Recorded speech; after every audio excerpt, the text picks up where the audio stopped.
दोस्तों, क्या आपकी लोअर बॉडी में बहुत ज़्यादा वीकनेस है, आपकी टाँगें बहुत ज़्यादा कमज़ोर हैं और आप अपनी लोअर बॉडी की वीकनेस को दूर करना चाहते हैं, अपनी टाँगों को मजबूत बनाना चाहते हैं और साथ ही साथ अगर आप एक एथलीट हैं और आपको आपकी लोअर बॉडी में बहुत ज़्यादा स्ट्रेंथ चाहिए, तो आज का अभ्यास आपके लिए होने वाला है और साथ ही साथ अगर आपके हिप जॉइंट्स में बहुत ज़्यादा टाइटनेस है, आपको लोअर बैक पेन की शिकायत रहती है, आपकी ग्लूट्स मसल्स बहुत ज़्यादा टाइट हैं, आपकी पेल्विस बोन का और आपके हिप्स का अलाइनमेंट अच्छा नहीं है, तो आज का जो अभ्यास है वो आपकी इन सारी परेशानियों को दूर करेगा और साथ ही साथ इस आसन के अभ्यास के लगातार अभ्यास से आपको और भी कई ज़्यादा बेनिफिट मिलेंगे, कई ज़्यादा लाभ मिलेंगे, जिनके बारे में हम आपको इस आसन के अभ्यास के दौरान बताएंगे।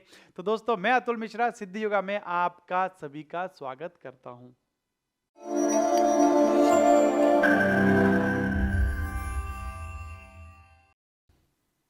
तो चलिए दोस्तों, चलते हैं अपने परिव्रत अर्धचंद्रासन के अभ्यास की तरफ और अपने अभ्यास को शुरू करने से पहले मैं आप सभी लोगों को इस आसन की कॉन्ट्राइंडिकेशंस और इस आसन की कैटेगरी के बारे में बता देता हूं। तो दोस्तों, ये जो हमारा आसन है परिव्रत अर्धचंद्रासन यानी कि रिवॉल्व्ड हाफ मून पोज, ये बैलेंसिंग पोजेस की कैटेगरी में आता है। साथ ही साथ ये एक ट्विस्टिंग पोज भी है और ये बहुत ही अच्छा हिप ओपनिंग पोज भी है और ये आपकी बॉडी को सही अलाइनमेंट देने में बहुत ज़्यादा हेल्पफुल है। और अगर कॉन्ट्रा इंडिकेशंस की बात करें तो अगर आपको आपके घुटनों से रिलेटेड कोई भी पेन है, एंकल जॉइंट से रिलेटेड कोई भी पेन है, इंजरी है, तो आपको इस आसन के अभ्यास से बचना है। साथ ही साथ अगर आपको शोल्डर से रिलेटेड कोई इंजरी है, आपको लो ब्लड प्रेशर की समस्या है, तो आपको बड़ी ही सावधानी के साथ इस आसन के अभ्यास को करना है। और ये जो आसन है ये काफ़ी ज़्यादा हेल्पफुल है आपके टोर्सो और आपके हिप के अलाइनमेंट को अच्छा बनाने के लिए। तो अगर आपको इस पार्ट से रिलेटेड भी कोई भी इंजरी है, तो भी आपको थोड़ी सावधानी के साथ करना है, क्योंकि ये आसन आपके जो पेल्विस एरिया है, आपका जो हिप एरिया है, इसको बहुत अच्छे से स्ट्रेच करता है। तो चलिए अब चलते हैं इस आसन के अभ्यास की ओर। तो अपने अभ्यास में इस आसन के हम आपको बताते हैं कि क्या क्या आपको प्रैक्टिसेस करनी है इस आसन के अभ्यास को शुरू करने से पहले, क्या क्या प्री प्रैक्टिसेस आपको करनी है और कौन कौन से प्री आसनास आपको करने हैं इस आसन के अभ्यास के लिए। तो अगर प्री प्रैक्टिसेस की बात करें तो आपको फॉरवर्ड बेंडिंग थोड़ी प्रैक्टिस कर लेनी है और ट्विस्टिंग की प्रैक्टिस कर लेनी है, क्योंकि ये एक फॉरवर्ड बेंडिंग पोज है, तो आपकी लेग मसल्स को अच्छे से स्ट्रेच होना चाहिए इस आसन के अभ्यास में। और साथ ही साथ ट्विस्टिंग पोज है, तो आपको ट्विस्टिंग की भी एक्सरसाइज करनी है और एक ये हिप ओपनिंग पोज भी है, तो आपको थोड़े हिप्स को भी स्ट्रेच देना होता है। तो ये तीनों प्री प्रैक्टिसेस हम कर लेते हैं। तो देखिए, दोनों पैरों में थोड़ा सा गैप रखना है, दोनों हाथों को अपने कमर पर रखना है, श्वास भरते हुए शोल्डर्स को रोल करेंगे, बैक को आर्च करेंगे, श्वास भरते हुए फॉरवर्ड, श्वास भरेंगे आप, श्वास छोड़ेंगे फॉरवर्ड, श्वास भरेंगे आप, श्वास छोड़ेंगे फॉरवर्ड। तो यहाँ पर आपकी हिप और हैमस्ट्रिंग मसल्स को अच्छा स्ट्रेच मिल रहा है इस आसन के अभ्यास में। तो देखिए, ये आपको 3 से 4 राउंड कर रहे हैं और हर राउंड में आपको 4 से 5 बार आगे की तरफ झुकना है। और आगे जब आप झुक रहे हैं इस प्रैक्टिस में, तो आपको अपनी बैक को आर्च रखना है, तभी आपको हिप और हैमस्ट्रिंग मसल्स में अच्छा स्ट्रेच मिलेगा। और अगर ट्विस्टिंग की बात करें तो दोनों पैरों में थोड़ा सा गैप करना है, दाएं हाथ को मैट पर रखने का प्रयास कीजिए और इस तरीके से ट्विस्ट करना है। फिर वापस आएंगे, फिर दूसरी तरफ से अगर आप अपने घुटनों को सीधा रखकर टच नहीं कर पा रहे हैं, तो आप घुटनों को बैंड करके इस तरीके से ट्विस्टिंग की प्रैक्टिस कर सकते हैं। तो ये भी काफ़ी अच्छी प्रैक्टिस है। इस आसन के अभ्यास को करने से पहले आपको अच्छी ट्विस्ट मिलेगी, आप अपने शोल्डर्स के अलाइनमेंट पर और शोल्डर्स की फ्लेक्सिबिलिटी पर काम कर पाएंगे, जो कि आपको बहुत ज़्यादा हेल्प करेगा इस आसन में ट्विस्टिंग करने में। तो ये प्री प्रैक्टिसेस। और अब बात करते हैं इस आसन के अभ्यास के लिए प्री आसनास कौन कौन से हैं। तो इस आसन के अभ्यास के लिए कुछ बैलेंसिंग पोजेस आप प्रैक्टिस कर सकते हैं, जैसे कि नटराज आसन, आप प्रैक्टिस कर सकते हैं ट्री पोज, आप प्रैक्टिस कर सकते हैं उत्कट कोणासन की। तो ये प्री प्रैक्टिसेस हैं इस आसन के अभ्यास के लिए। और साथ ही साथ इस आसन की जो प्री प्रैक्टिस आसना है, सबसे बेस्ट जो है वो है हमारा हाफ मून पोज। तो जब हम रिवॉल्व हाफ मून पोज करते हैं तो उसमें हम हाफ मून पोज के साथ ट्विस्ट करते हैं, पर जब हम हाफ मून पोज की प्रैक्टिस करते हैं तो उसमें हम विदाउट ट्विस्ट करते हैं। तो सबसे पहले हम अपने हाफ मून पोज की प्रैक्टिस कर लेते हैं, उसके बाद हम रिवॉल्व हाफ मून पोज की तरफ चलेंगे। तो देखिए किस तरीके से आपको करना है। हमने एक जो है प्रैक्टिस इस तरीके से करनी है कि दोनों पैरों में आपको गैप रखना है, दोनों हील्स को एक लाइन में रखना है, अपने घुटने को बेंड कीजिए और अपने एक ब्लॉक ले लेनी है, ब्लॉक को अपने पैर के आगे की तरफ रखना है, थोड़ा सा दूर। फिर धीरे धीरे आपको अपना बॉडी वेट शिफ्ट करना है आगे की तरफ और अपने ब्लॉक पर हाथ को रखिए, धीरे धीरे फेस सामने की तरफ और दोनों पेल्विस बोन को और हिप्स को एक लाइन में लेके आना है इस तरीके से और धीरे धीरे अपने हाथ को भी ऊपर उठाना है।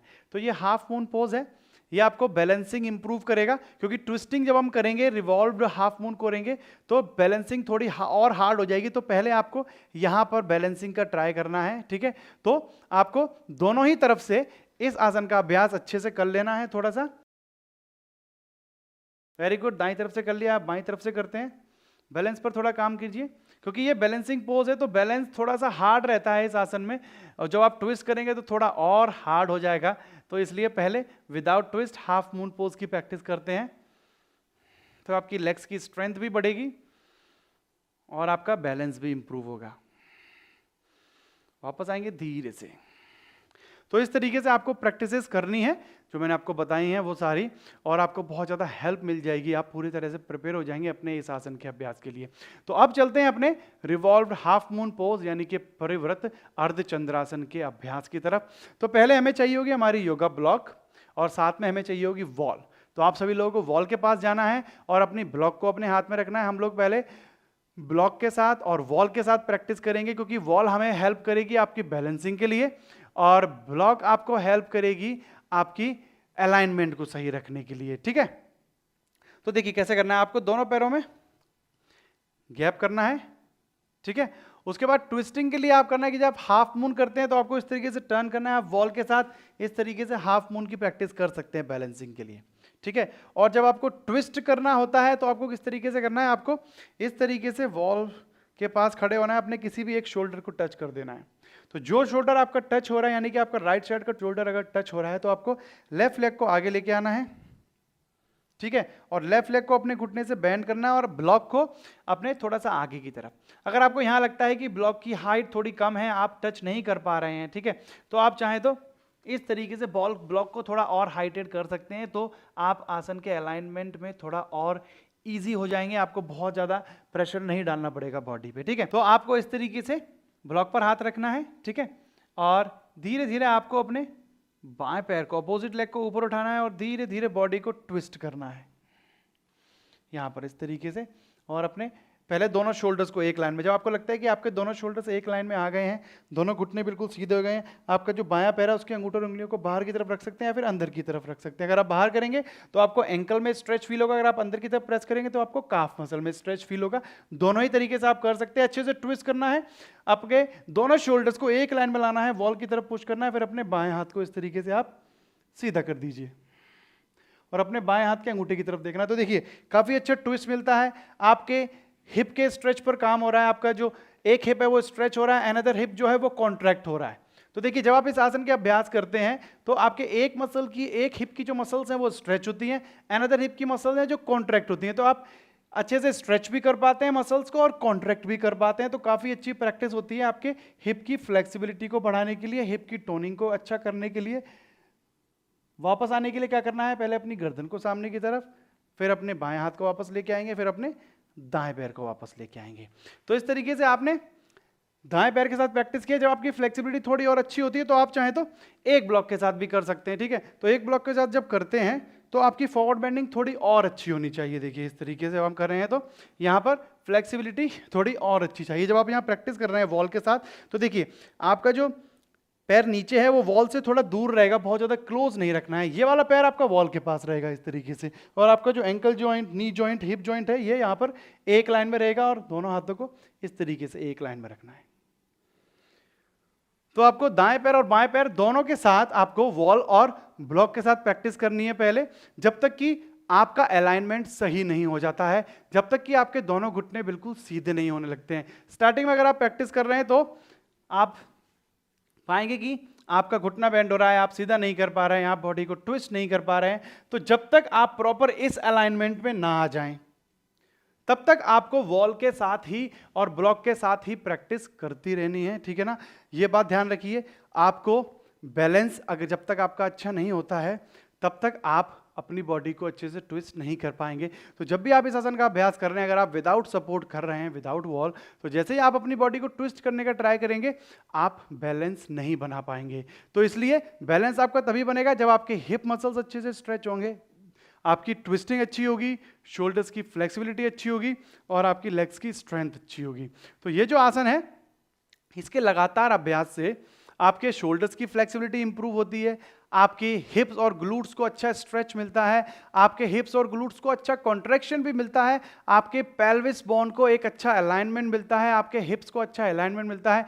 जिन लोगों का पेल्विस टिल्ट रहता है इस तरीके से, ठीक है ना, उनके लिए काफ़ी अच्छा है। जिन लोगों के शोल्डर्स ड्रॉप रहते हैं, बैक हंच रहती है, उनके लिए काफ़ी अच्छा है। आपके पोस्चर को इंप्रूव करेगा, आपकी स्पाइन को अच्छे से ट्विस्ट करता है, जिससे कि आपकी पेट का और कमर का जो एक्स्ट्रा फैट है वो कम करने में हेल्प मिलती है। आपका डाइजेशन अच्छा रहता है। जब आप जो भी बैलेंसिंग पोजेस करते हैं वो आपकी कोर की स्ट्रेंथ को इंप्रूव करते हैं। जब कोर की स्ट्रेंथ इंप्रूव होती है तो आपके पेट पर प्रेशर आता है, जिससे कि आपका डाइजेशन अच्छा होता है, क्योंकि वो आपकी जठराग्नि को प्रदीप्त करता है, जिससे कि आपका डाइजेशन अच्छा हो जाता है, आपका मेटाबॉलिज्म अच्छा हो जाता है। और ये पोज आपको ओवरऑल बॉडी से फैट कम करने में हेल्प करता है। काफ़ी कैलोरी आपकी बर्न होगी अगर आप इस आसन का अभ्यास प्रॉपरली अच्छे तरीके से 2 से 3 राउंड करते हैं, तो काफ़ी कैलोरी आप बर्न कर सकते हैं। तो देखिए, वॉल से प्रैक्टिस जब आप कर लेते हैं, ब्लॉक के साथ कर लेते हैं अच्छे से, तब हम चलते हैं इस आसन के अभ्यास में आगे की तरफ। विदाउट सपोर्ट हम प्रैक्टिस कैसे करेंगे। तो देखिए, आपको स्टैंडिंग पोजीशन में माउंटेन पोज, क्योंकि स्टैंडिंग पोजेस की कैटेगरी में आता है, जो भी स्टैंडिंग पोजेस है उनको हम माउंटेन पोज से शुरू करते हैं। तो आपको अपनी ब्लॉक को थोड़ा सा दूर रखना है। यहाँ पर दोनों हाथों को अपनी कमर पर रखिए, दाएं पैर को थोड़ा सा आगे की तरफ और बाएं पैर को पीछे की तरफ लेके जाएंगे, ठीक है। अब बाएं पैर को अपने घुटने से बेंड कीजिए और धीरे से अपने बाएं हाथ को शोल्डर लाइन में, दाएं पैर को घुटने से बेंड किया, बाएं हाथ को शोल्डर लाइन में, और आपको अपोजिट हैंड को अपनी ब्लॉक पर रखना है, ठीक है। तो जो ब्लॉक है वो आपके दाएं पैर की लाइन में, बट ब्लॉक के ऊपर आपको अपने बाएं हाथ को रखना है। जबकि अगर हम हाफ मून पोज करते हैं तो हम अपने सेम हैंड को रखते हैं, ठीक है। तो इस तरीके से ब्लॉक को आपको एडजस्ट कर लेना है अपनी बॉडी से थोड़ा सा दूर या पास की तरफ, जिससे कि आपकी बॉडी का अलाइनमेंट अच्छा रहे। धीरे धीरे आप वापस लेके आइए ऊपर अपने पैर को, अंगूठे उंगलियों को अंदर की तरफ टक कर सकते हैं। दाएं हाथ को अपनी कमर पर रखिए। धीरे धीरे पहले आपको ट्विस्टिंग पर काम करना है। देखिए, अगर आप बैलेंस बना रहे हैं तो स्टार्टिंग में हो सकता है आप बैलेंस बना रहे हैं बट आपका बैलेंस ना बने, फिर आप ट्राई करें बट बैलेंस ना बने, तो यहाँ पर वॉल से थोड़ा सा दूर हो जाइए, यहाँ पर थोड़ा सा सपोर्ट लीजिए वॉल से और धीरे धीरे बॉडी को ट्विस्ट होने दीजिए। तो आप कम सपोर्ट के साथ, ठीक है, मिनिमम सपोर्ट के साथ आप इस तरीके से प्रैक्टिस कर सकते हैं इस आसन की। जैसे आपको लगता है आप बैलेंस नहीं बना पा रहे हैं तो आप विल से वॉल्स को टच कर लीजिए, थोड़ी देर बैलेंस बनाइए, अच्छे से ट्विस्ट कीजिए बॉडी को, फिर धीरे धीरे बैलेंस का ट्राई कीजिए। तो धीरे धीरे आपका जो बैलेंस है वो आने लगेगा, क्योंकि जब तक आपकी फ्लेक्सिबिलिटी अच्छी नहीं है तब तक आप प्रॉपर अलाइनमेंट पे नहीं आ पाएंगे, इसलिए आपका बैलेंस नहीं बन पाएगा। तो जो पैर आपका मैट पर रहता है उसके अंगूठे और उंगलियों को अच्छे से मैट पर प्रेस करके रखना है, जो आपको बैलेंस में बहुत ज़्यादा हेल्प करेगा, ठीक है। दूसरी तरफ से किस तरीके से करेंगे, देखिए, अपने बाएं पैर को आगे कर लीजिए, ठीक है, ब्लॉक को आगे रख लीजिए। तो बाएं पैर की लाइन में ब्लॉक है, दाएं हाथ को ब्लॉक पर रखिए आप और धीरे से बाएं हाथ को अपनी कमर पर रखिए। तो पहले आप इस तरीके से प्रैक्टिस कीजिए, यहां पर किसी भी एक पॉइंट पर कंसंट्रेट कीजिए, थोड़ा सा बॉडी को हाइड्रेट करेंगे तो और अच्छे से अलाइनमेंट बना पाएंगे। फिर धीरे धीरे अपनी नेक को सामने की तरफ कीजिए। देखिए, अगर आपकी ट्विस्टिंग अच्छी है तो आप अपने दोनों हाथों को भी एक लाइन में लेके आ सकते हैं यहाँ पर, तो आप अच्छे से बैलेंस कर पाएंगे। मेरी फ्लेक्सिबिलिटी अच्छी है इसीलिए मैं इजीली बैलेंस कर पा रहा हूं, जबकि अगर आपके हिप जॉइंट्स बहुत टाइट हैं, आपकी पोजीशन इस तरीके से है, तो आप बैलेंस नहीं कर पाएंगे, आप इस तरीके से लड़खड़ा जाएंगे, बैलेंस नहीं कर पाएंगे, क्योंकि आपके हिप जॉइंट्स बहुत ज़्यादा टाइट होंगे। इसलिए मैंने आपको बोला है कि प्री प्रैक्टिसेस और प्री आसनास जो आपको बताए हैं और वॉल के साथ जो प्रैक्टिस बताई है वो आपको जरूर करनी है, तभी आप इस आसन के अभ्यास को अच्छे से कर पाएंगे और आप एक अच्छा अलाइनमेंट अपनी बॉडी के लिए बना पाएंगे। और स्पेशली ये जो आसन है ये आपके कंसंट्रेशन को इंप्रूव करता है, आपकी याददाश्त को बढ़ाता है, क्योंकि ये एक बैलेंसिंग पोज है, आपकी ब्लड सर्कुलेशन को अच्छा करता है आपकी बॉडी के अंदर। जिन लोगों को लो ब्लड प्रेशर है उनको थोड़ा सा ध्यान रखना होता है, क्योंकि बैलेंसिंग पोज है, तो अगर आपका ब्लड प्रेशर लो रहता है तो आपको चक्कर आ सकते हैं, आप डिजी फील कर सकते हैं, तो आपको थोड़ा सावधानी से करना है। जिनको बैलेंसिंग की प्रॉब्लम है, जिनको कि लो ब्लड प्रेशर की समस्या है, वो वॉल के साथ प्रैक्टिस करें। और जब आपका अलाइनमेंट अच्छा हो जाता है और आप अच्छे से फोकस कर पाते हैं, तब आप विदाउट सपोर्ट भी कर सकते हैं। तो ये आसन आपके फोकस को बढ़ाता है और ओवरऑल बॉडी की फ्लेक्सिबिलिटी बढ़ाने में हेल्प करता है, अच्छा अलाइनमेंट देता है आपकी बॉडी को। तो जिस तरीके से हमने आपको प्रैक्टिसेस बताई हैं, आप उस तरीके से प्रैक्टिस करते हैं तो आप बहुत ही जल्दी इस आसन के अभ्यास में निपुण हो जाएंगे और आपकी बॉडी की फ्लेक्सिबिलिटी भी बहुत जल्दी इंप्रूव होगी। तो मैं आशा करता हूं कि आज का ये अभ्यास आप सभी को पसंद आया होगा और हमने जो जानकारी दी है उसके साथ आप इस आसन के अभ्यास को अच्छे से कर पाएंगे। तो जो स्टेप्स आपको बताएं आप उनको फॉलो कीजिए और आपको कोई भी परेशानी आती है तो आप कंटिन्यू प्रैक्टिसेस करते रहिए। धीरे धीरे जैसे जैसे फ्लेक्सिबिलिटी बढ़ेगी आप इस आसन के अभ्यास में अच्छे से पहुंच पाएंगे। थोड़ा टाइम लगता है तो थोड़ा सब्र रखना है, जल्दबाजी नहीं करनी है कभी भी अभ्यास के दौरान।